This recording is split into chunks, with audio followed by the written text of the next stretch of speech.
5, 4, 3, 2, 1.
Today is a great day. Birthday po natin, sir nyo.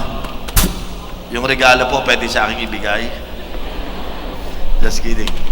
For the last 3 weeks, we've been trying to help one another to fulfill our God-given dream to step up. Sa Tagalog po, pinapanalangin natin na ang pag-angat ng buhay ng bawat Dolosians kasama ng mga Pilipino ay mangyari sa bawat isa. Amen po ba? Walang isang tao na hindi naghahangad, umangat ang kanyang buhay.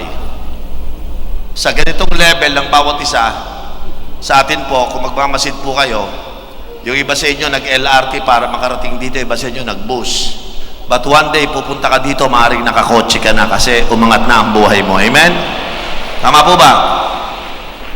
Or maaari ang buhay mo ay nagiging blessing na sa iba, yung needs mo, namimit mo na at nakakatulong ka na rin sa iba. Ganun ang pag-angat ng buhay. Binanggit ko po last week na ang Diyos ay may desire sa bawat anak niya na umangat ang buhay. Hindi maging ordinaryo, kundi maging isang extraordinary child of God. Sino rito yung gusto mo maging extraordinary ang buhay mo? Taas yung kamay. Buksan ninyo sandali ang inyong Bible sa 2 Corinthians 1:20, and it speak about yung pangako ng ating Panginoon dito. For all, sabi po dito, for no matter how many promises God has made, they are what? They are what? Lakasan nyo, yes. Yes in Christ. Again, for no matter how many promises God has made, they are yes in Christ. And so through Him, the Amen is spoken by us to the glory of God. Lahat daw ng pangako ng Panginoon, yes and Amen. Napansin ko, marami mga tao, hindi sila marunong magsimula nung pag-create nung next level nila. Hindi sila, bagamat sinabi ko last week na dapat ang bawat Kristiyano, kung pakilagay mo nga, i-recall mo nga yung 7 steps na dapat ninyong makita, kasama po yung pag-receive ng direction, pag-receive po ng pagbigay ng decisions, no? Pagplano ng wag maliit. Yan po yung kung makikita niyo pa, nakapakilagay nga po yun, no? Para at least makita lang po nila yung ating outline niya. Kasi for me, it is so important, no? Kailangan natin makareceive ng, andyan na ba? Ayan po, ayan, no? Last week, ito po yung diniscuss ko po sa inyo. Okay? Bawat Kristiyano katulad mo, pag ikaw taga-dulos, every one of you dapat makareceive kayo ng direction sa Diyos. At pagka nakareceive kayo ng direction sa Lord, dapat magkaroon kayo ng tamang decision sa life natin. Kalimutan mo, let go of your past failures and your bad experiences. Then make no small plans. And then begin to step out from your comfort zone and step into your faith zone. And then number 6, magkaroon ka dapat ng high level of discipline to control distractions. Self-discipline. Ito pong 6 pong ito, pag na-establish nyo po ito, makakapag-step up na kayo unti-unti. But sa hapon pong ito, ang prayer ko, may share ko sa inyo, paano yung 3 phase bago mo marating yung nandun ka sa extraordinary experience. May first phase, may second phase, at may third phase. Banggitin ko na kagad. Ano yung 3 phase ng pag-step up ng isang Kristiyano? Number 1, yung first phase po, ito yung when you receive the promise of God. Yun ang una. Hindi ka pwedeng umasa na kung walang pangako. Say amen. Umaasa ka kasi may pangako. When God gave you a promise, that is the first phase of your extraordinary life. And then number 2, yung second phase is creating your momentum. Magkikreate yung ng momentum. Okay? Pag may pangako, magkikreate ng momentum. Yung second phase po, yung momentum. And then yung third phase, yung tinatawag po nating harvest moment. Magkakaroon na kayo ng harvest. So, mangangako, magkakaroon ng momentum, ma-harvest. Now, lahat tayo gusto ninyo maka-harvest. Kaya tayo kami na gusto ninyo ma-harvest yung dream na gustong-gusto natin. Lahat po yun makukuha nyo, maniwala po kayo. But I want you to listen very carefully. I want you to take notes. And I want you to change your mind as you listen this afternoon. Alam nyo, napakapalad po natin, nandito tayo ngayon sa Cuneta Astrodome as a church ng Duels for Christ, no? At nagalak ako, narito tayo ngayon. Kasi ito, picture na po ito ng pag-step up ng Duels for Christ. Amen. Mukhang nadadalas na tayo dito sa Cuneta Astrodome. Eh, mukhang talagang dito na tayo ilalagay ng Panginoon. Sino po natutuwa? Nandito na tayo sa Cuneta Astrodome, no? Masaya ba kayo nag-sacrifice kahit malayo? But that is the house of God. Masaya ako. Tapos yung nag-enjoy ha, habang na-traffic, malayo, nag-invite, taas yung kamay, yung nag-enjoy ka, taas yung kamay, no? Wala namang malapit, lahat tayo malayo eh. So, but dito ako hanga sa inyo, because we teach us that the house of God is our dearest church. Amen. Ito po yung dear place natin, na kahit malayo, mahirap, we still go there. Amen. Because the church is not the nearest church, it's the dearest church. Amen po ba? Now, balikan ko yung topic ko ngayon. This is a very important, yung pag-step above phases. Hindi lahat nagtatagumpay kasi hindi nila na-handle yung first phase. Yung first phase. Ano ang first phase? Ano yon? Yung promised phase. Binanggit ko sa 1 Corinthians chapter 1 verse 20, for all the promises of God in Him are yes, and in Him, amen. Yes and amen yan. Lahat ng umaangat, napansin ko, meron silang, the promise phase is when you see, and when you believe, and when you begin to grab hold of God's Word and divine purpose for your life. Dito po nagsisimula ang lahat. Ako po ay 52 years old when I became a pastor at the age of 27. And then, at the age of 25, nagpastor ko. At the age of 27, I got married. Nagpapastor ako, walang pera, walang supporter, walang naniniwala. Tapos nag-asawa ako, magkakaroon ng pamilya ng walang sweldo. Ang isa lang hinahawakan ko po nun is the promise of God. I still believe on the promise of God. Nakita ko po may pinangako sa akin ng Diyos. Naniwala ako doon. Nakita at naniwala. Sino sa inyo ready gawin yan? Makita mo ang pangako, madinig mo ang pangako, at maniwala. Yung iba kasi pinapangakuan, ayaw maniwala. Say amen. Pero kayo ba, believer ba kayo ng promise ni Lord? Yan ang magandang question. Once you become a believer, the promise of God, then you can grab hold. Bakit, Pastor, mahalaga ang promise na paniniwalaan mo at i-hold mo? Bakit? Alam niyo kung bakit? Diyan po kasi naniniwala yung conviction. Say the word conviction. Pag may pangako, anak, ako bahala sa'yo. Talaga, Lord. Pero Lord, ako bahala sa'yo. Conviction mo na yun. Ngayon, pag may conviction ka, merong something inside that stabilize everything. Let me repeat. There is something inside that stabilize everything. Alam mo, pag wala kang pangako, hopeless ka, wala kang inaasahan eh. But when you receive a promise from God, you believe it, and you grab hold of it, and it becomes a conviction. Parang ganito.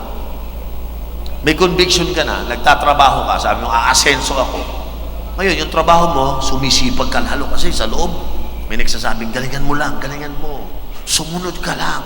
Aangat ka. Diba gano'n, no? Pero kung wala ka namang inaasahan gano'n, kita mo, hindi ka nagsisipag. Nakita mo mga estudyante bulakbol? Wala kasing conviction na aangat yun eh. Nangangarap lang yun, pero walang conviction. Meron kasing nangangarap mag-step up, pero walang conviction. Yung isa kasi, merong conviction eh.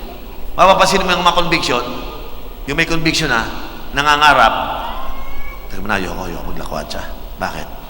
Naniniwala ako, bibless ako ni Lord eh. Sino siya yung nakaranas ng gano'n? Sa lahat ng mga walang conviction, walang kwenta yung pangarap mo, hindi mangyayari yan. Dapat yan may pangako na nagdudulot sa iyo ng conviction. Yung bang sa loob, nakikita mo, wala kang pera, pangit pa lahat, wala pa. Pero sa loob, establisado na. Amen. Thank you, Lord. Magaganap yung pangako mo sa akin. Diba, sarap gumising sa umaga para mag-aral. Anak, wala ka munang baon. Okay lang. Pero yung conviction ko, yun ang bubuhay sa akin. Tama po ba? Tama po ba? Doon ka na sa loob na yun, ng conviction na yun. Hindi ka lumalabas doon. Tapos sabihin ng mga klase mo, ano ka ba nangyari sa'yo? No, meron kang establish something inside of you. Conviction. Come on, say that word, conviction. Ito yung wala sa maraming hindi umasenso. Ito yung pinagkaiba ng mga aangat at hindi aangat. Yung mga aangat na may conviction, mahirap i-shake yan. Mahirap itumba. Kasi, maaaring maapektuhan sa natural world, pero establish yung spirit niya. Kasi ang kakampi niya yung pangako ng Diyos. Amen. Meron ba dito mga dalaga na wala pang boyfriend, pero may pangako? Yun ang matindi, pare. Ha? Walang boyfriend, pero may pangako. Yung iba kasi nagka-boyfriend, pero hindi naman pinangako. Nakakadisgrasya yun. Ha? So, doon sa mga dalaga po to whom it may concern, may pangako ang Diyos. Amen? Magkakaroon ka rin ng forever. Amen? Sabi mo sa katabi mo, may pangako ang Diyos. Taas yung naniniwala sa pangako ng Diyos. Now, dahil may conviction ka, yung pinaniniwalaan mo yon, you decide to live by God's principle and you obey what God has promised to you. Iniimbisan mo yung life mo doon sa mga salita ng Diyos. Naalala ko po noon, sabi ko, Lord, magpapastor ako, wala akong sweldo, pero di ba sabi mo, Lord, walang magugutom na naglilingkod sa iyo. Ako, Lord, maglilingkod ako sa iyo, Lord eh. Biro mo, tatalikuran ko yung aking profession bilang isang arkitekto at magpapastor ako. Sabi ko, tapos wala, yung mga miyembro ko, puro estudyante, walang perang pansweldo sa akin. Kaya talunin ang isip ko, wala silang pera versus umasa ka sa Diyos. Sa natural, talagang Lord, wala eh. Pero sa isip, sa espiritu, may pangako ako sa iyo. Alam niyo, mas pinili ko yung pangako ng Diyos. Kung pinili ko yung pangako ng Diyos, ngayon po, 27 years na akong pastor. Sabi ko, buti na lang hindi ako nagkamali. In-establish ng Diyos yung conviction ko na sa Kanya ako umasa, hindi sa tao. And that promise happened to my life. Are you listening, mga kapatid? lahat tayo magkakaroon ng conditional situation. Either bibigay ka na dahil gusto mo nang tulungan si Lord. Sino gusto mo nang tulungan si Lord? Lord, wala ba talaga sa akin maliligaw? Di ako na manliligaw. Di ba? Parang gano'n no? Ayaw mo ipadali yung lalaking gusto ko, ha? O di ako na. Okay, boys? Whosoever. Di ba ganyan tayo, no? Kung kahapon, let your will be done. Ngayon, whosoever ka na ngayon. From let your will be done, today, whosoever will. Sa totoo lang, mga kapatid, it's very dangerous to get out from that promise space. Maaaring yung iba sa inyo ngayon nasa pangako phase na eh. No? Tingnan mo yung katabi mo. Ha? Sabi mo, tama si pastor. Nasa promise phase pa lang ako. Taas yung kamay na nasa promise phase ka. Ha? O, yung meron ka ng conviction. Sino ito naka-receive ng pangako? Kasama ako sa first 1,000 multi-millionaire ng Doulos for Christ. Nasa first phase. Taas yung kamay, nasa first phase ka na. Ako, nakagraduate na ako. Ayos. Magmamasteral degree na ako. Ayos. Magtatrabaho na ako sa top 100 corporation. Ayos. O, first phase ka na. Nasa pangako. Now, pupuntahan mo yung pangalawa, yung momentum phase. Yung, kumbaga sa ano, may kotse ka na. Kaya lang, wala pang baterya, wala pang gasolina, at walang langis. Kahit may kotse ka, wala kang baterya, wala kang gasolina, walang langis, hindi aandar yon. Ang pampapamomentum doon, lalagyan mo isa-isa yon. Una, lagyan mo ng tubig yung radiator. Yan, para mag-uminit. Naku, yung makina, walang langis, lalagyan mo ng langis. Uy, lalagyan mo ng baterya para may kuryente at gasolina. Tapos i-start mo, uy, umaandar. Di ba natutuwa ka pag dum. Pero pag yung kotse ni-start, ayaw. Grabe. Parang ganyan ang mga buhay ng mga Pilipino. Ayaw mo start. Pero pare, pag may momentum ka, grabe, mandar. Sino sa inyo makaranas ng gano'n? Uy, grabe, nakagraduate na ako. Uy, grabe, nasa opisina na ako. Uy, umandar na. Tawag doon, momentum. Sinong gusto ng gano'n? Ha? Tapos dadating na yung sweldo mo. Uy, 100,000 naman. Hallelujah. Sino gusto makaranas ng gano'n? Momentum yun. Dati ni piso, wala ka ngayon. 100,000 sa kamay mo. Momentum ba tawag doon? Pero hindi ka pa milyonaryo. Di pa. Momentum pa lang yun. Ibig sabihin, nagsisimula pa lang. Ang problema sa maraming tao, may pangako sila sa Diyos, pero hindi nila kayang ihanda ang kanilang mga momentum.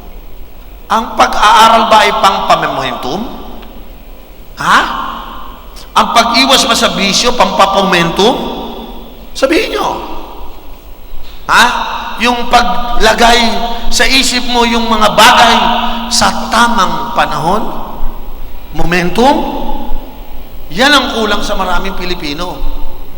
They want to be rich, they want to step up, but they don't know how to create momentum for their life. Kaya karamihan sa kanila nakapako sa promise phase. Remember, your goal is the harvest. Ha? Yung goal mo, harvest. Pero ang harvest, pupuntahan mo yon kung mapupuntahan mo yung momentum phase. Ganyan po ang pag-asenso ng isang tao. Huwag kayong umasa sa swerte. Yung iba kasi tataya na lang sa loto, baka makatsamba. Di harvest phase, di ba? Wala nang momentum. Paano kung di ka tumama? Sayang buhay mo. Intindihan nyo, mga kapatid? Tama po ba, mga kapatid? Yes, may pangako sa iyo si Lord. Ibig sabihin ng pangako ng Lord, meron siyang pledge sa iyo. Yung word niya is a word of honor. May oath siya, may commitment siya sa iyo. Hindi siya mangangako nang hindi niya gagawin. Pwede mong panghawakan ng pangako niya, pero wag mong kakalimutan, hindi lang yan puro pangako at paniniwalaan mo. Ang tanong, kaya mo bang pumunta doon sa momentum phase? Yan ang problema. Kasi ito yung harvest, ito yung harvest. Hindi ito yung pangako. Yung gitna, yung momentum, yung andito ka nagsimula, na-receive mo pangako, doon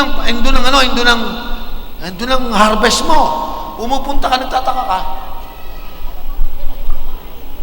ako maalis sa pwesto. Ganito buhay ko. Salamat sa pangako. Hindi ako maalis kasi wala ka momentum. Pag may momentum ka na, gaganong ka na. Uy, ulapit na. Because that momentum bring you to your harvest. May dahilan kasi kung bakit nakatenga ka doon eh. Sa totoo lang, madami po. Ganun din ang buhay ko ng araw eh. Hindi ako umaangat, hindi ko mapuntahan yung harvest moment ng life ko. Yung pala doon sa lugar na pinag-istayan ko, hindi ako makalis kasi maraming dahilan. Amen. Alam niyo ano yung mga dahilan na yun? May dragging at draining experience. Marami. Alam mo, pag nandito ka, pag mahirap ka, nandito ka, ang number one kalabin mo dyan, yung mga dragging things in your life. At the age of 21, nakakilala ako sa Lord. Ang drugs nasa katawan ko. Ang activism nasa isipan ko. Ang fraternity nasa katawan ko. Lahat ng bisyo. Ang tawag ko doon, yun ang nagdadrag sa akin. Para ako hindi ako makakapag-advance eh. Kasi yung drugs, hinihila ako. Yung activism, hinihila ako. Yung fraternity, hinihila ako. Lahat ng kalokohan nasa... So, imbis ako mag-advance, hinihila ako pabalik. So, alam niyo ginawa ko? Yung lahat ng nagdadrag na yun, iniwan ko yung drugs. Iniwan ko ang activism. Iniwan ko yung fraternity. Iniwan ko lahat ng bisyo. Abay, nung natanggal yun, nawala na yung dragging aspect sa life ko, ba, naka-advance sa unti-unti. Hindi na maka-advance yung iba kasi hindi mo masagot kung ano yung mga nagdadrag sa'yo. Sino rito amin, Pastor, meron niya? Taas yung kamay, Pastor, meron. Ha? Sino sa inyo, lakwat, estudyante ka, lakwatsero ka? Ha? Ay, patay ka. Paano ka mag-a-advance? Ang utak mo, punong-puno ng COC. Dota. Advance ba yan? Hilahin ka niyan. Minsan nalungkot nga ako, yung isang tao may asawa na. Grabe, hindi na maka-advance, nagluloko pa. Sabihin ko sa inyo, totoo yun, posible, meron tayong dinanang kalokohan ng araw. Isa ako dun eh. Pero dapat may moment din, natatanggalin mo na yun. Nakita ko, nung tinanggal ko yung mga dragging things sa life ko, doon nagsimula yung momentum. Grabe, dito na ako, sabi ko, grabe, wala na akong drugs. Hindi na ako taga ron, taga dito na ako ngayon. Hindi na ako kasama ng ganito, ng ganyan. Masaya na ako. Pero hindi ko pa rin nakukuha yung harvest ko. Intindihan niyo ako? Ha? Ang pangalawa kong kalaban, hindi lang yung mga dragging, yung draining. Say that word, draining. Ano yung draining? Ha? Yung nagtutuyo sa'yo, nadidrain ka. Yung parang nauubos yung energy mo. Ha? Nasubukan mo na bang mag-isip na talagang wala kang alam? Kinakailangan ko mag-isip, hindi mo naman alam. Madidrain ka doon. Nakuha mo ako? Nasubukan ko magpastor, yung puro lakas ng loob, wala akong alam pagano. Wala talaga. Basta't narinig ko lang pangako. Pero hindi ako marunong magpastor pa talaga. Marunong lang ako mag-preach, pero magpatakbo ng management skill ko, gumaling, wala. Grabe, doon ako lagi nangihina. Para bang magpaplano ako, pero mali plano ko. Yung gagalaw ako, pero walang mangyayari. Naku, na-drain ako ng na-drain.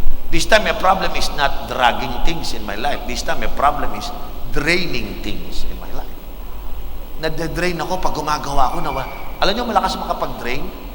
Yung aral ka ng aral, review ng review, tapos bagsak ka naman ng bagsak, nakaka-drain yun. Ligaw ka ng ligaw, tapos busted ka rin. Yun, nakaka-drain yun. Di ba? Yung nagsusumikap ka, hanggang wala ka ng malay, ganun ka pa rin. Kasi draining yun eh. Tama po ba? Lahat ng tao, hindi lang may dragging. Bisyo, malakas makadrag yan eh. Mga masasamang barkada, malakas. Ang draining, yung kulang ka dito. Kulang ka sa skill, kulang ka sa kaalaman. Alam nyo ginawa ko? Ini-invite ako pag ako nagsalita, grabe. Taglis na, mali pa. Wala, talagang bano pa ng araw. Alam nyo ginawa ko? Ito tumutuyo sa akin eh, yung aking kaeng-engan eh, no? Kung sa salitang kanto, yung katangahan at kabubuhan, ito nagpapahirap sa buhay ko eh. Alam yung ginawa ko? Tuwing magkakapera ako, bibili ako ng isang libro. Basahin ko yun, kukunin ko yung magagandang points. Tapos ikakargo ko sa katawan ko yun. Ito idagdag mo na yan. Uy, may alam na akong isa. Bibili na naman ako ng isang book. Aral ulit. Uy, dalawa na. Di ba? Pag ginagamit ko na yung number 1, number 2, may konting effect na. Akala ng mga tao, magaling ako. Dalawa lang naman ang alam ko. Bili ulit ako ng libro, aral ulit ako. Attend ako ng seminar, conference, aral, take notes. May period po ako for 15 years. Ine-educate ko sarili ko. Because I am on my way to my momentum. Hanggang dumating po sa puntos, ang pinakamalaking hadlang sa akin, grabe, marami na akong opportunity na gumano ng momentum ko. Ang problema, hindi ako marunong mag-English. Balik na naman ako dito. Yun ang aking training moment eh. Ang dami kong invitation sa international conference. Hindi ako maka-oo. Bakit? Tagalog ako, sila English eh. Hanggang one day, nag-preach ako sa church natin. Nag-i-English ako dito, mali-mali. Yung mga anak ko nasa harapan, tsaka asawa ko nakayuko. Malamang nag-i-intercede. Hiyang-hiya sila dahil yung mga preaching ko, mali-maling English. Hanggang one day, lumapit sa atin yung mga teacher sa dulos. Pastor, gusto mo ba talaga mag-preach ng English? Sabi ko, oo naman. Tulungan ka na lang namin, Pastor. Kami nahihirapan sa iyo eh. Ang hirap ng buhay ko noon, ang dami kong draining moments. Tuwing Monday, pupuntahan nila ako. Pagpunta nila ng Monday, tatanungin nila ako, Pastor, ready ka na ba? Oo, ready na ako. Pastor, kahapon, 148 ang mistakes mo. Sabi ko, ang dami naman. Baka mali kayo. Sabi niya, Pastor, tanggapin mo na. Sinulat pala nila yung 148, yung mga mali-mali ko. Tatlo sila, isa 148, isa 146, isa 142. Pero sabi ko, grabe, layo pa nang natatrabahuin ko dito. Tuturo nila sa akin, Pastor, tanda mo, pag babae, she, okay? Mga ganong English, pare. Wala nakakahiya. Pag lalaki, he. Okay? Ang past tense, was. Okay? Ang future tense, yun po yun. Iniisa-isa ako. Aba,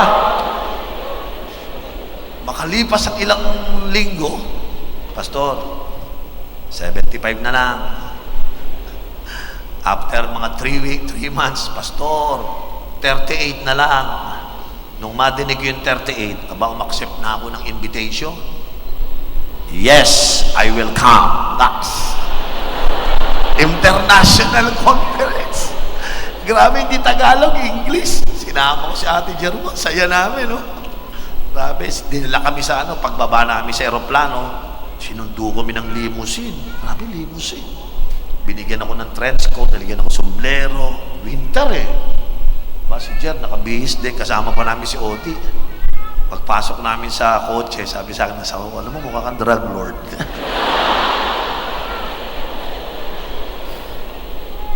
Alas 7 ng gabi, magpipreach na ako.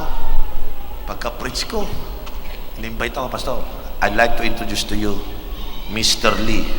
Mr. Lee. He will interpret everything. Sabi ko, why? Your audience don't know how to speak in English. Sabi ko, kayang-kaya ko na to. Nagkaroon ako ng momentum bigla. Grabe, feeling ko, sweetheart, hindi ako magkakamali. Bra, nag-preach ako. Blessed na blessed ako na nag-preach ako. Yung anak ko, sabi sa akin, Dad, palitan mo na yung interpreter mo. Bakit? Umiiyak.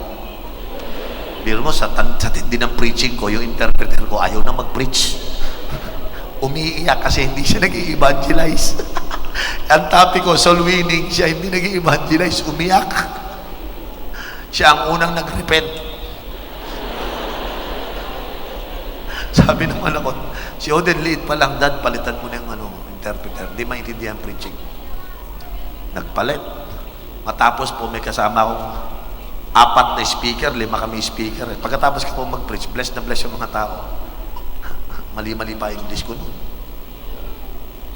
Sabi nung 4 na speaker, Pastor Roriel, we will no longer preach. Our session will be given to you. We want you to preach. Sabi ko, ako nakarinig, sumuko yung speaker, ako na lang daw mag-preach. Sabi ko, Lord, nagsisimula na momentum ko noong time na yun. Nung sinabi sa akin ako magpipreach, hinanda ko ng preaching 4. 4 lang. Minaster ko English 4. Sabi sa akin ng host, Pastor, you will be preaching 12 session. 12? Saan ko kukunin yung 8? Pero sabi sa akin ng Pastor, by the way, that the organization is preparing $500 per session. So, yung isip ko agad, 12 times 5, ba $6,000? $6,000 times 50, grabe, 300,000. Ngayon lang, makakatikim ng ganong klaseng income. Sabi ko, why not make it 20 sessions so that bigla akong pare, pag may momentum ka, iba yun no? Di ba? Tama. Naintindihan nyo ibig sabihin? Nung araw, pag ako ako po maniwala kayo. Pag ako nagpupunta ng Nueva Ecija, Bulacan, pag uwi ko, yung asawa ko, sabi, kamusta biyahe mo? Okay naman.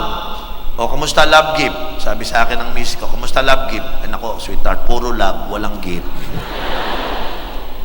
Pagbaba ko sa kotse, ang dala-dala ko, isang sakong sibuyas.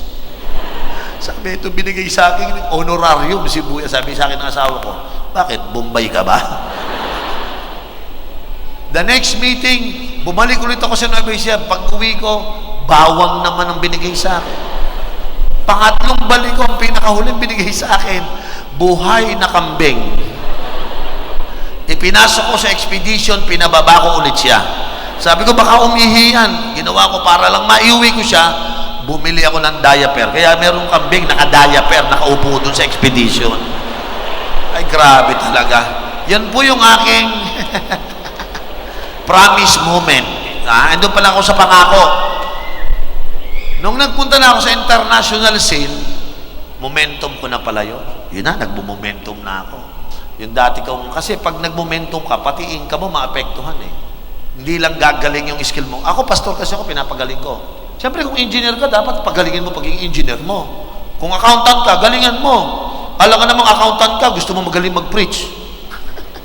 Hindi ka asenso.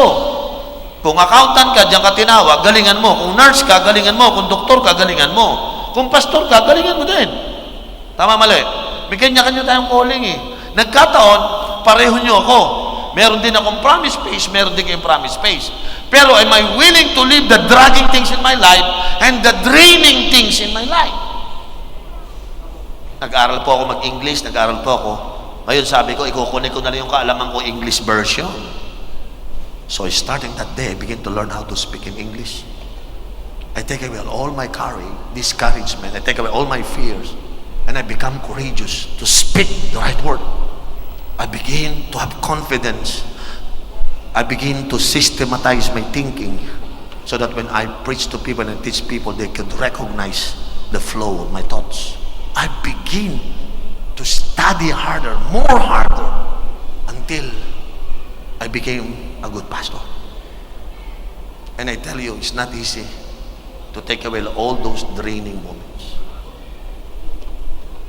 No televisions during that time. No more involvement on different things. I just focus. Anything that drains me, I set aside. Now I'm free. I can gain my momentum. You know, when you are on the momentum place, it's going to be totally different. How many among you want to have momentum in your life? Come on, let me see your hand. You want momentum in your life. Now listen. Every one of us was given by God with a vision for your future. But you need to learn to create the picture of your success in your life. Just like what I did to myself. I begin to picture out in my mind what will be my future. I used to pastor a church with 200 people, and I envision, I'm beginning to create picture of my success. I want my church to become 5,000, then 10,000, then 20,000, then it will become 40,000, it will become 100,000. This is part of the process. Hindi pa po tapos ang lahat. It's not yet finished. I'm on my way. I'm on my momentum at this moment. The dream must be created in your mind. Your future must be envisioned. You must see your future if you want to see the momentum in your life. Sino sa inyo nakikita nyo na yung dreams ninyo? Hindi pa nangyayari, pero nakikita mo. Can I ever amen? Siguro po, noong 2000, I think it was 2007 and 2008, I begin to envision, I will buy my own house. And then I will buy my own car. And then I will send my kids at least nice school. I begin to envision. I begin to see things. By the year 2010, 2012, 2013, the dream happened. I bought my house. In the year 2012 and 13, my sons and daughters begin to go to school, college. Ang mamahal ng tuition fee. Pero buti na lang, nauna na yung momentum. Nakahanda na lahat. And I believe that momentum helped me so much. Now listen very carefully. Doon sa momentum phase, mararamdaman mo na yung increase ng blessing ng Panginoon. At yung blessing na yun, dinadrive na yung dreams mo, yung visions mo. Nagpa-progress na unti-unti until you develop a dynamic path. Say the word, dynamic path. Isa pa, dynamic path. You know what is the meaning of dynamic path? Parang isang kalye, na pag dumaan ka doon sa dynamic path na yon, lahat nangyayari yung blessing, ang ganda nangyayari. Pag wala kang dynamic path, pag pumunta ka dito, ba't dahil bara? Walang pera, kulang eh. Tigil ka muna mga 3 taon. Ay, salamat bumukas din. Bara na naman. Hindi dynamic path yun. Sino nangangailangan ng dynamic path? Ha? Sabi mo ganito, kinakailangan makagraduate, uy, graduate. Kinakailangan makakuha ng trabaho, uy, pero maliit ang sweldo. Kinakailangan malaki sweldo, kinakailangan mag-aral pa, uy. Dynamic path yun, tuloy-tuloy. Parang may hirap, pero nangyayari. Okay ito Dynamic path po yun eh. Pero ang pinakamahirap na buhay, yung wala sa dynamic path. Because pag wala kang dynamic path, ibig sabihin walang momento ng life mo. You understand? Makita mo yung kama mo, 20 taon na, ito pa rin, the same kama. Subukan mo na yun, 20 years yung kama mo. Yung punda ng unan mo, the same yesterday, today, and forever. Ha? Pupunta ka sa refrigerator mo, mas marami yung kalawang kaysa pintura. Yung gano'n naman, yung bulok na lahat. You understand what I'm saying it? Ha? Because you are on the false dynamic path. Nasa Psalms, nandun ka sa Psalms chapter 1, verse 1 to 3. Basahin niyo ito. Ito yung life natin. Ano sabi ng Bible? Ito yung wrong path, tsaka yung right path. Lagay mo Psalms 1, verse 2, and verse 3. Psalms 1 muna. Blessed is the one who does not walk in the step with the wicked. Wrong path yan eh. Or stand in the way that sinners take, or sit in the company of the mockers. Maling ano yan. Hindi dynamic path yan. And then verse 2. But whose delight is in the law of the Lord. Ito na. And who meditates on His law day and night. Verse 3. That person is like a tree planted by the streams of water, which yield its fruit in season. May harvest yan, no? And whose leaf does not wither. Whatever they do. Ano sabi ng Bible? Bakit? Andun siya sa dynamic path. Kaya huwag kang lalakad doon sa way of the wicked. Disgrasya ka doon. Piliin mo yung dynamic path. Sino dito pinili mo ng dynamic path mo? Yung momentum ng path mo. Madali lang naman ito unawain eh. Pag patuloy ka doon sa mga mali, I'm sorry to tell you, there will be no dynamic path that will be created for you. You will wait until you get tired of waiting for your momentum. It will never come. Because momentum only belongs to those people who walk uprightly before God. Do you understand what I'm saying? If you're a Christian, I encourage you, walk uprightly. Obey God. Do not disobey the Lord. Because the moment you disobey the Lord, your dynamic path will be changed. Suddenly, you begin to sit at the gates of the mockers. Iibadaan mo. Kaya nga po, sino rito gusto maging gusto mong umangat ang buhay mo? Ha? In-encourage ko kayo. Straight mo life mo. Straight mo. Tanggalin mo yung mga bisyo. Tanggalin mo yung spirit ng disobedience sa'yo. Huwag kang rebellion. Alam nyo, ang momentum kasi, ang sumisira dyan yung disobedience. Ang malakas makasira ng momentum, disobedience. Why? Hear this. When you disobey God, you will lose your confidence to those promises of God. Mawawala yung confidence mo. Bigyan kita ng example, ha? Ito, pag nakuha nyo to, mabilis umasenso tao. Halimbawa, example, God gave us the law of prosperity. The law of prosperity says, everything you own is not your own. It belongs to God. Tama? The law of prosperity said, you have to give your tithes and your offering to God faithfully, obediently. Baliwalayin mo yan, malaking impact sa life mo yan. Niwala kayo sa akin. Wala pa ako nakitang taong nag-tithes, faithfully naghirap. Lahat ng naging faithful, obedient sa Lord, nag-create ng momentum sa life nila. Yung mga tamad mag-evangelize, di marunong mag-go and make disciples, part yan ng disobedience mo. Yung hindi ka nagsisimba pag Sunday, part ng disobedience mo yan. Meron talagang itinalaga ang Diyos na tuwing Sunday, ang family of God ng araw na ito, andito ka dapat. Huwag mong gagawing pasyalan ng simbahan na parang once in a blue moon. Kasi tayo, ang mga tayo kasi, nagkikreate tayo ng sarili nating style. Pag gusto ko magsimba, pag may time, may oras, punta. Kaya kita mo, nandiyan ka kasi baka may time ka. Pero you don't come here because you love God. You don't come here because you develop a discipline that I need to be in the house of the Lord every Sunday. I don't care kahit malayo yan, pupuntahan mo yan. I go there not because I want to go there. I go there because I love that.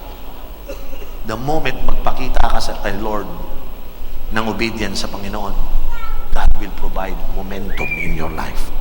You understand that? Nung ako po yung nagpastor, hindi niyo ako nakitang hindi magpipreach yung pastor, bakit tinatamad, tulog. Nadinig ito, wala si Bishop, bakit? Wala may biking. O kaya, nagja-jogging, no. Never kong ginawa sa buhay ko yan. I honestly serve and obey God faithfully. And when we obey God faithfully, nagde-develop ito ng confidence inside of you.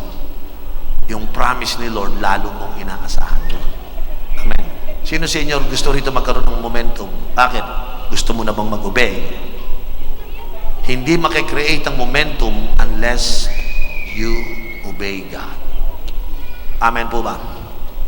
Gusto nyo, pakita ko sa inyo ang Deuteronomy chapter 28. Basahin ko lang sa inyo ito, ha? Ito yung binigay ng ating Panginoon sa Israelita na pinangakuan niyang mga tao kapag marunong sumunod sa Diyos. Deuteronomy chapter 28, starting from verse 1 to verse 14. Basahin natin, ha? Okay? If you fully, basahin nyo itong mabuti. I-take note nyo to, ilagay mo sa bulsa mo ng puso mo. Okay? Ano sabi dyan? If you fully obey the Lord your God and carefully follow all His law, all His commands I give you today, the Lord your God will set you high above all the nations on the earth. Iaangat sila, Yan ang unang pangako ni Lord. Verse 2. All these blessings will come on you and accompany you if you obey the Lord your God. Verse 3. You will be blessed in the city and blessed in the country. The fruit of your womb, yung kanyang anak, sabi dito, will be blessed. and the crops of your land. Bibless daw yung iyong pamilya, yung hanap buhay mo, and the young of your livestock, the calves of your herds, and the lambs of your flocks. Hanap buhay yan, ibibless niya daw. Your basket and your kneading row will be blessed. Punong-puno talaga ng harvest. You will be blessed when you come in, and blessed when you go out. The Lord will grant that the enemies who rise up against you will be defeated before you. They will come at you from one direction, but flee from you in 7 directions. The Lord will send a blessing on your barns and on everything you put your hand to. Ang galing nito, no? I-bless niya daw yung barns natin. Ano mang hawakan ng yung mga kamay, i-bless niya. The Lord God will bless you in the land He is giving you. May bibigay na land.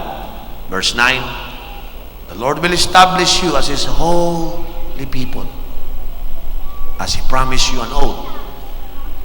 If you keep the commands of the Lord your God and walk in obedience to Him, then all the people on earth will see that you are called by the name of the Lord, and they will fear you. Verse 11, the Lord will grant you abundant prosperity in the fruit of your womb, the young of your livestock, and the crops of your ground, in the land He swore to your ancestors to give you. Verse 12, the Lord will open the heavens, the storehouse of His bounty, to send rain on your land in season, and to bless all the work of your hands. You will lend to many nations, but will borrow from none. Verse 13, the Lord will make you the head, not the tail, if you pay attention to the commands of the Lord your God that I give you this day, and carefully follow them. You will always be at the top, never at the bottom. Do not turn aside from any of the command I give you today, to the right or to the left, following other gods and serving them. Sino po may nakita dito? Basahin nyo to araw-araw. Pangako ng Diyos yan sa kanyang mga anak, na merong pagpapala sa obedience. Remember, God, in Deuteronomy 28, wala siyang ibang sinabi na magkakaroon kayo ng harvest, bibigyan kayo ng mga lupa, pasasaganahin ko kayo. Yun lahat ang pangako ng Panginoon. Pastor, bakit ang buhay namin parang hindi ganyan? Kapatid, nasa promise stage ka pa lang. Huwag kang mga lupa. Yung mga wala pa kasi kayo, nasa promise stage pa lang siguro. Pero ang i-work up nyo dito, yung obedience na yon. Susundin mo ba yung lahat ng alituntunin ng Diyos? Yun ang nagbibigay ng momentum. You must be willing, lahat ng ayaw ni Lord, iwanan mo. Kung ayaw ni Lord ng bisyo, iwanan mo ang bisyo. Kung ayaw ni Lord magdota ka, ayaw niya magsiyos, iwanan mo. Are you listening? Iba sa inyo, may iiwanan katamaran. Iba, may iiwanan sa inyo yung hindi nag-iisip, iiwanan mo. Bakit? Si Lord will create momentum in your life. Sino pa excited magpunta dun sa sinasabi ni Lord, hindi ka buntot, ulo ka. You will never be the tail, but you are the head. Nasa top talaga eh. God's intention in the book of Deuteronomy chapter 28, na ang kanyang mga anak, never kayong maging buntot. Can I ever amen? Hindi. Walang buntot sa Kristiyano. Tayo ang ulo. Amen po ba? Dapat magmanifesto. Dapat mangyari. Nangyayari lamang po yan kapag natupad po yung Deuteronomy 28 sa atin. Amen. Can I ever amen? Momentum phases is when there is increase of energy that drives you to change and drives your vision to be fulfilled. Progress is happening and you are getting to the new level of rhythm, and the dynamic path is established. Yan po ang binigay sa atin ng Panginoon. This is the time for us to eliminate our energy draining enemy. All those dragging enemies that drag us down, we have to eliminate them. And amen. I should say that you have to remove anything that drags you down and begin to find new things that inspire you. Maghanap kayo na mag-inspire sa inyo. Ha? Ako, naisip ko nung araw, yung drugs, lahat ng kalokohan nasa katawan. Nung iniwan ko, ang nag-inspire sa akin, number 1, yung vision ko para sa bansa. Tapos, na-inspire ako doon sa mga salita ng Panginoon sa buhay. Na-inspire ako eh. Tapos may mga kaibigan akong Christian na pag sumasama ako, na-inspire talaga ako. Sa kanila ako lagi sumasama. Merong isang kaibigan, nung ako'y bagong pastor, ang pangalan niya, si Pastor Luther Mangkaw. Pastor yun ng Victory Christian Fellowship. So I was a very young pastor. He is elder than me. And he is far way ahead. Nauna siya nagpastor sa akin. Eh ako, bagito akong pastor. Eto, veterano. Dumikit ako sa kanya. Kami nakita ko siya, napaka-passionate. Napaka-excited ako, napakalamya ako. Sabi ko, gusto kong maging katulad niya, na-inspire ako. Tuwing kinakausap niya ako, na-inspire ako. Sabi ko, pati itong tao na ito, pag nag-share talaga, nakaka-inspire. Lord, gawin mo nga akong ganyan. Gusto rin ko siya rin nakaka-inspire. Weekly nakikita na po kami. Nakita ko, inagbigay ng momentum sa akin. When I found one friend that inspired me. Meron ka ba doon? Ha? Kasi mga kaibigan mo, pag nakasama mo, hindi ka may ni-inspire, piniperspire ka eh. Sino sa inyo kaibigan nyo ng pepperspire, hindi nang-i-inspire eh. Alam nyo, masarap yung kasama pag nakausap mo, yung pag-uwi ka, nangangarap ka. Oo nga, no, may point siya, no? Hindi yung pagka-uwi mo, ubus pera mo, pagod ka, loy-lay ka, yung makapag-aral. Nangyari, pag nakasama mo yan, laylay ka talaga dyan. Ubus pera, pagod, walang tulog, puyat, may sakit sa abdo, sa atay, sa kidney, nakalimang araw ba naman kayo walang alisan sa COC tsaka dote eh. Di ba? So, yung mga ganun, scratch mo yon. Hindi, honest. Meron ba kayong person that inspires you? Ha? Meron? Meron? Meron? Wala. Tapos yung meron nag-i-inspire sa'yo. Sino may cell leader? May cell leader ba kayo? Usually, yung mga cell leader, ang lakas mang-inspire, ano? Amen? Yung mga 144 leaders, yung mga kasama sa inspirational. It could be your boss in your job, no? Motivate ka. In fact, it could be your teacher. God provide people to inspire you so that when you take away all those dragging things in your life, you will be inspired and then you can move forward. Para po sa akin, bawat isa po sa atin, meron tayong mararating. Taas yung nananampalataya, meron tayong iangat. Amen? Alam niyo po, pag nangyari po yan, natanggal na yung mga pulling down, pero dumating na yung mga pulling forces to move forward. Naku, sarap. No? By the year 2011 and 12, I begin to, lumabas na po ako sa abroad, iba't ibang place. May dream nung bata po ako, makapag around the world. Sino rito may dream na around the world? Tapos pag kinakwenta mo gasto, sabi mo, hindi, wag na lang, monumento na lang, di ba? Ganun na nangyari sa akin. Gusto ko mag-around the world, nung tinatanong ko na yung ticket, ang mahal pala no? Ambira, pumunta ka lang sa Davao City, 7,000. Pag nagpunta ka ng Palawan, 6,000. Pag nagpunta ka ng Boracay, 12,000. Sabi, grabe, mahal naman. Around the world, alabo ata to. Pero yung dream na yon, binigay sa akin ni Lord. I was too young then, but I was dreaming to go around the world. Sabi ko one day, siguro kasama ko yung asawa ko tsaka yung anak ko, mag-around the world. Yun ang dream ko noon.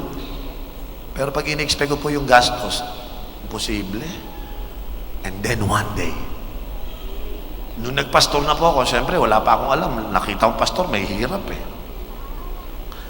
Yung pala, pagka hinangat ka na ni Lord sa next level, ba ngayon po alam nyo ba, I've been to 32 states and country. 32. Ilang peraso na lang, buong mundo na, malapit na. Napuntahan ko yun nang walang bayad, libre. Kasi pag pupunta ako sa ibang bansa, i-invite ako, makakapunta na ako doon. Libre hotel. Pag uwi ko, may honorarium pa ako. Sabi ko, Lord, ito yung dream ko nung araw. Kasama ko si Ate Jernion at si Tracy. Nandun po kami sa London. Napapicture tayo, sweetheart. Nung nagpapapicture ako, deja vu. Nakita ko na to. parang naganap na to. Yung pala, dream ko na pala to nung araw pa, ng hapon, kung kasama ko si Tracy. Then when we go to Grand Canyon, kasama ko yung buong family ko, nandun kami sa Amerika, nasa helicopter kami, parang nakita ko na to. Yung pala, yung dream mo nung araw, pinapakita ni Lord sa'yo, nangyayari na. Alam niyo po, sino sa inyo gustong mamasyal ng walang gastos?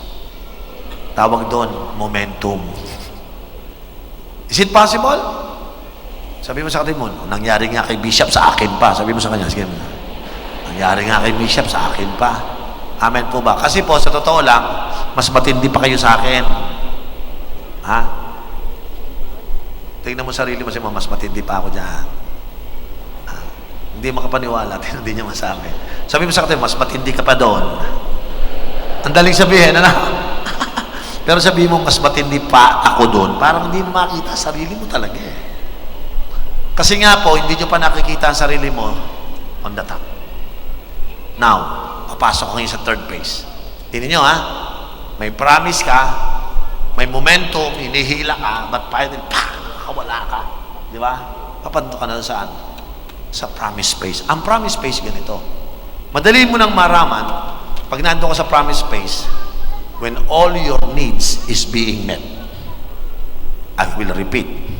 When all your needs are being met, you are now on the harvest stage. Ano ibig sabihin nun? Your prayer had been answered. Your hard work is now having a result. Your dream is beginning to happen. Harvest nga yun eh. Magtataka ka. Alam nyo, nung puntahan ako sa harvest phase ko, yung prayer ko, sabi ko, sinagot na ni Lord yung prayer ko. Yung desire ng heart ko, Lord, ginawa mo, Panginoon. Matutuwa ka kasi yung harvest phase mo, all your needs are being met. Ito pa yung matindi. Matinding harvest to ha, yung all your needs are being met. Tapos ito pa, you become a resource to other person. Nagiging blessing ka pa sa iba. Nagiging channel of blessing ka para nakakatulong ka sa ibang mga tao. Hindi mo lang na-meet yung needs mo, but you begin to bless other people. Hindi din nyo mga kapatid. Kasi, ang ultimate harvest, hindi yung na-meet mo yung needs mo. Ang ultimate harvest, nung na-meet mo na yung needs mo, may surplus ka pa na ipantutulong mo sa ibang tao. Yun po yung matinding harvest phase. Sino rin yung gusto mong marating yung ikaw na yung namimigay kasi nabigay na lahat sa'yo? Taas yung kamay. Ha? Yung hindi magsasawa ka, sabi mo, makapamigay nga ng bahay. Bakit? Ang dami ko ng bahay eh. Di ba? Makapamigay nga ng kotse. Ang dami ko ng kotse. Taas yung kamay gusto makarating sa ganung phase. Harvest phase po yun. Pero nasa ka ngayon? Taas yung mga nasa... Umamin ha, sino rin yung mga nasa promise phase ka pala, taas. Gusto ko kayo encourage. Pag kayo nasa promise phase, wag ko kayo malungkot. And dyan, magtsaga ka lang ng konti. I-handle mo mabuti yung momentum. Sino rin yung nasa momentum stage na? Ha? Uy, answered prayer, nakagraduate na ako. Yun, mga momentum phase na yan. Grabe, may work na ako. Momentum phase na yan. Pero yung work ka ng work, pero yung need mo, hindi pa rin namimit. Pero at least may momentum ka na. Amen. Sino nasa momentum stage? Taas yung kamay. Are, may trabaho na ako, nakagraduate na ako, nasa momentum na ako. Abay, ayusin mo lang momentum mo. Tanggal-tanggal. Yung umihila sa'yo, aral-aral, develop, di ba? Pampalakas ng momentum yun eh. Sino gustong gawin yung momentum stage niya maayos? Taas yung kamay. Ha? And then, when you reaches that momentum stage, one day God will show you, magtataka ka, ito na yung answered prayer ko. And doon ka na sa dynamic path. Grabe. Ito yung gusto ko. Hallelujah. Alam niyo ba, pwede mangyari na yung lahat ng gusto mong mangyari, unti-unti nakikita mo yun. Grabe. Ito na yun. Grabe, ultimate. Hallelujah. Nakukuha mo yun. Lahat kayo, may chance gawin yun. Basta wag mo lang kakalimutan ang Deuteronomy chapter 28, verses 1 to... Okay. Pastor, paano ko makalimutan ko yan? Meron ka namang verse 15. Tingnan nyo verse 15. Tingnan nyo, ha? Sige, tingnan natin. Pastor, ano mangyayari kung sakaling ayoko ng verse 1? Sabi dito, however. Sabihin nyo, however. Sabi mo sa kanila, umanda ka. O, tingnan nyo verse 15, ha? Ito yung however, ha? However. If you do not obey the Lord your God, and do not carefully follow all His command and decrees, I am giving you today, all this what? All these curses will come on you and overtake you. Sino yung ganyan ang prayer mo? Gusto ko yung verse 15 na yan. Di ba ayaw mo yan? So, sabi sa mo, obey. Sabi sa mo, obey. Kasi may mangyayari hindi maganda pag hindi nag-obey pala eh. Biro mong sabi niya dito, all. Say that word, all. Sabi, di ba lang sinabing 3 curses, inol pa eh. All curses will come on you and what? And overtake you. Ano sabi ng verse 16? You will be cursed in the city and cursed in the... Kaya pala, ito palang sumpa, kahit nasa Manila City ka at pumunta ka pa ng Saudi Arabia country, United States country, you will be cursed. Kaya ang blessing, wala sa lugar eh. Sa obedience mo. Ay, nako, ayoko na sa Pilipinas, puro sumpa. Ba? Pumunta ka sa Canada, sabi ng demonyo, bibigyan kita ng curse na made in Canada.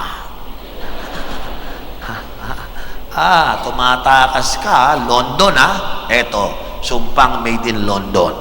Kasi, you will be overtaken by curse. You will be cursed in the city and cursed in the country. Sabi mo sa katabi mo, you can run, but you can never hide. Sabi mo sa katabi mo, wala kang lusot. Sabi mo, wala kang lusot. Ano sabi ng verse 17? Your basket and your kneading trough will be what? Cursed. 18. The fruit of your womb will be cursed, and the crops of your land, and the calves of your herds, and the lambs of your flocks. You will be cursed when you come in, and cursed when you go out. The Lord will send on you curses, confusion. Say that word, confusion. Nakakita naman kayo mga tao, confused?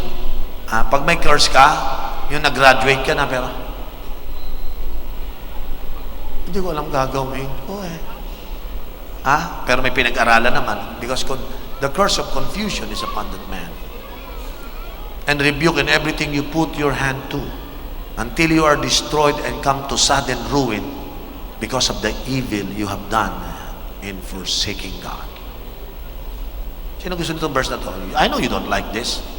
Tuloy nyo na lang. Pangit eh. Pag binasa nyo yan, hanggang chapter 29, yung blessing, 14 verse. Yung sumpa, 40 verse. Basahin nyo, ang haba. Kaya mas mabuti pang mas matinunan lang tayo eh. Sino payag dito ng gusto ng blessing? Obey. Gusto mo ng curse? Disobey. So, you make a choice. Sino gusto umangat ang buhay? Yung top. Obey. We have yet to master the word obedience in our life. May natutunan ba tayo sa hapong ito? The ultimate goal is to reach the harvest phase. Because at the harvest phase, all your needs are being met. Alam mo, ang sarap po yung, ito yung prayer ko, nangyari na. Nako, nagbungo na rin yung discipline ako. Nako, yung aking self-control sa wakas, ito pala yun. Di ba? Tama? Ay, salamat. Mapapaganon ka. Sino gusto makaranas ng ganon? Yung nandun ka sa, ay, salamat. Sumakay kami ng aeroplano, yung anak kong babae, si Grace sabi, ay, ang sarap maging anak ng pastor. Nung madinig ko yun, ay, hallelujah. Ang sarap daw maging anak ng pastor. Alam niyo, one day your sons and your daughter will be so proud of you. Amen? Tinitingnan ko lang yung mga mukha niya, yung ngiti niya talaga. Parang may magandang Deuteronomy 28, 1-14 sa buhay mo, no? Sabi mo sa katabi mo, akin yung verse na yon. Tumayo tayo lahat, tumayo tayo. May natutunan ba tayo, mga kapatid? Tandaan nyo, itaguyod natin sa buhay natin ang pagsunod sa Diyos. Sino rito yung mag-obey kay Lord? Taas yung kamay. Obey. 2 words before I close. I want you to obey God faithfully. No matter what, obey God. Number 2, serve Him faithfully. Don't just obey Him, but serve Him faithfully. Sino rito natin mag-serve kay Lord? Taas yung kamay, Yung mga maliliit na sakripisyo, bigay nyo na sa Diyos yan. Tama po ba? Sino sa inyo naghahanda? Paano kung dito na tayo mag-church? Sasabihin mo ba, ang layo? O sasabihin mo, it's time to sacrifice. I will show you, Lord, how much I love you. Amen? Tama po ba? Amen. Bago ako mag-close, kasi ito po yung last topic ko ng Step Up. Ito po yung huling series, third series ko po ng Step Up. My prayer is that you would try to walk on the water. In Matthew chapter 14, the invitation is step out of your comfort zone and begin to walk on the water. Sino rito yung magkukomit simula sa araw na ito? Sabi mo, Pastor, simula sa araw na ito,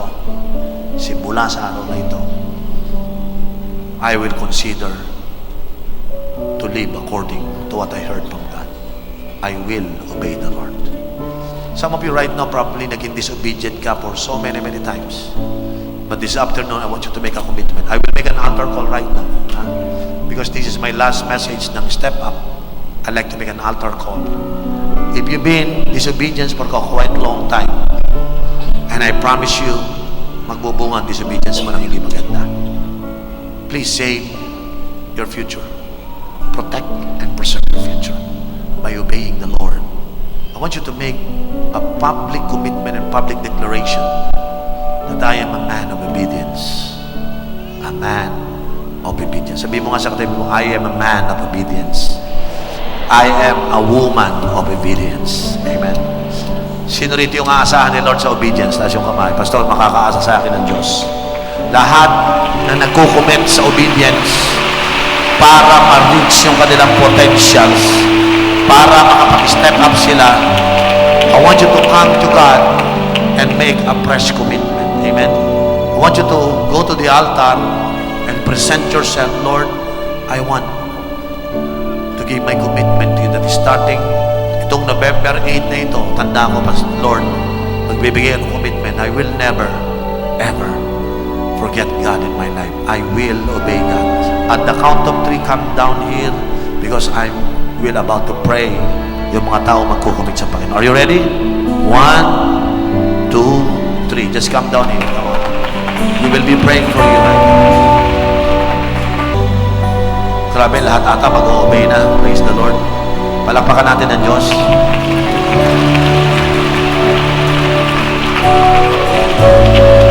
Ito gawin natin. I'm happy that everybody is here this afternoon. Maglalagay ako ng isang tinatawag na Christian Codes of Ethics. Ha? Hanggat hindi nagbe-benediction si Bishop Oriel, huwag kang uuwi. Kasi yung benediction, yun ang public declaration ng spiritual leader to bless you.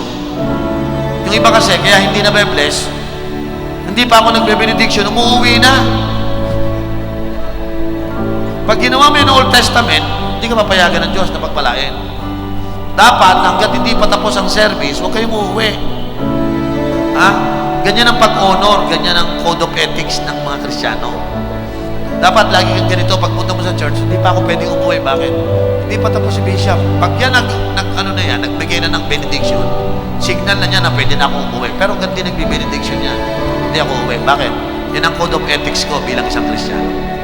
Huwag kayong gumaya sa ibang simbahan na pag ang pastor nag-altar ko, uwian yung iba.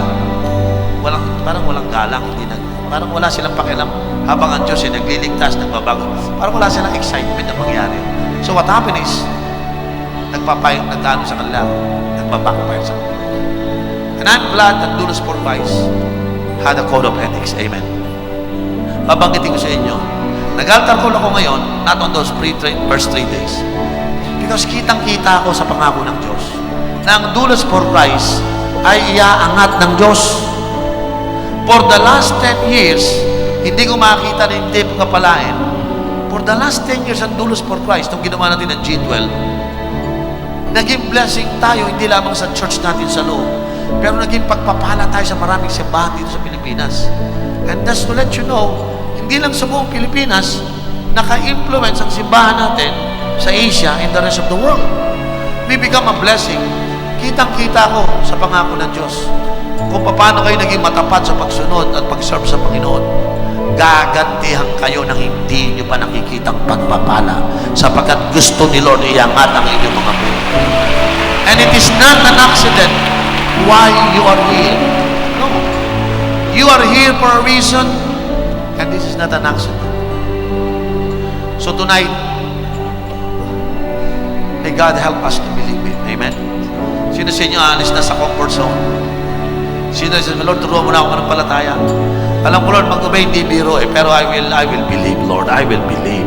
I will walk out of that boat and I begin to walk on the water. We're gonna sing this song, a special song. I've been singing this song for a while. Nung kinakanta ko po itong awit na ito, yung nakaka-challenge kasi, Lord, bigyan mo nga ako ng pananampalatayang lumalakad sa tubig. Ibig sabihin, paniniwala na imposible, pero gagawin natin. Let's sing the song. Thank you, Jesus. Thank you, Jesus.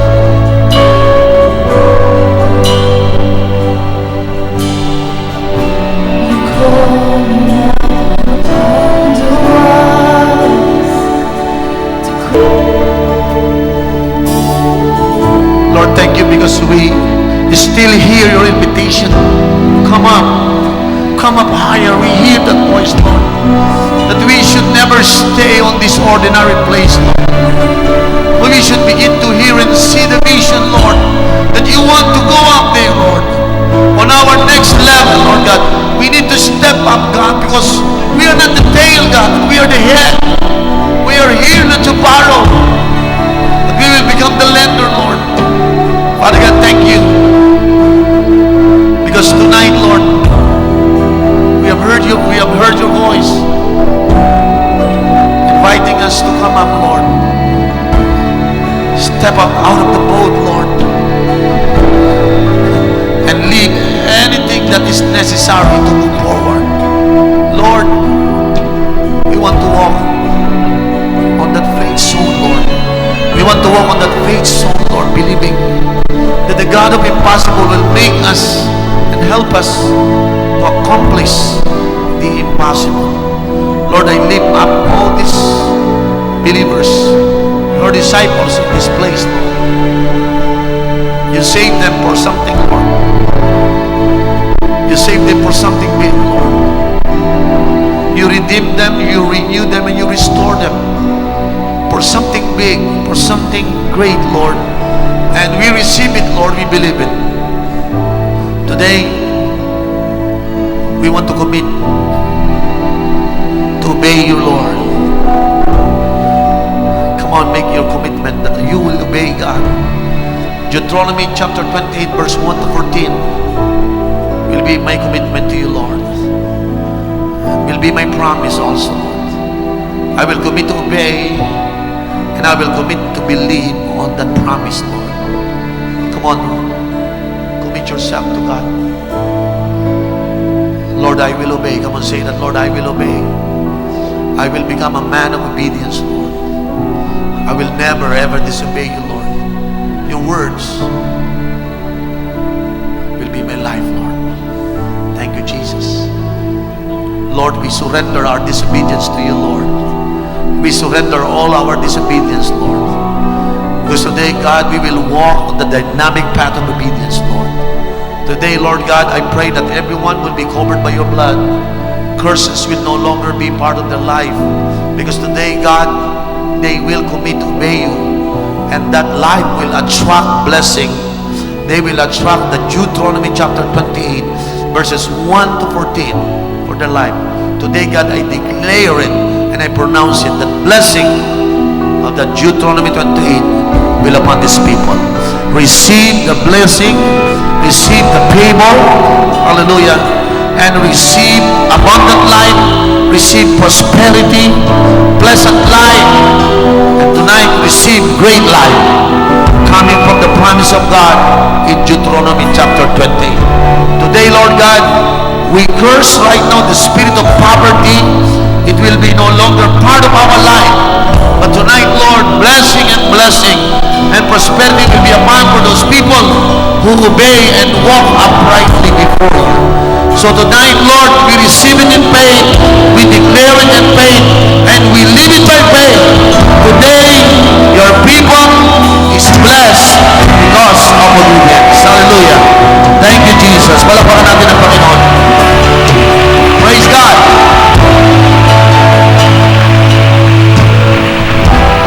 Huwag niyong kakalimutan ito. Regardless of whatever you have done in the past, if you come here, sa lugar pong ito, and you said, Pastor Riel, I have already surrendered all my disobedience, and starting tonight, I will walk in obedience to God. I want you to expect that the flow of blessing of God will flow in your life. I want you to believe that. Sino ito tinatanggap yung flow na yun? I receive that flow. Amen? Hallelujah. Bigyan mo ng high five yung katabi mo. Sabi mo sa kanya, i-bless tayo ng Panginoon. Hallelujah. Thank you, Jesus. Pwede ba umupo kayo? Pabalik sa ating paupuan habang pumapalakpak tayo sa Diyos. Sige po, I want you to go back to your chair. Hallelujah. Amen and amen.